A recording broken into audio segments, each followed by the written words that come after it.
Santa Maria Cleofe y Jacobe, asawa ni Alfeo at ina ni na Santiago ang nakababata at San Judas Tadeo.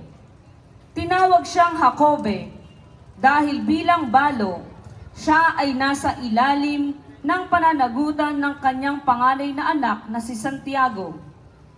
Isa siya sa mga tapat na babaeng alagad na naroon sa Kalbaryo noong ipako si Jesus at kabilang sa mga unang nakasaksi sa kanyang muling pagkabuhay.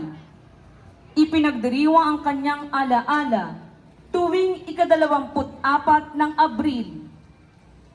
Ang imahen ay nasa pangangalaga ng Pamilya Santos at Valenzuela.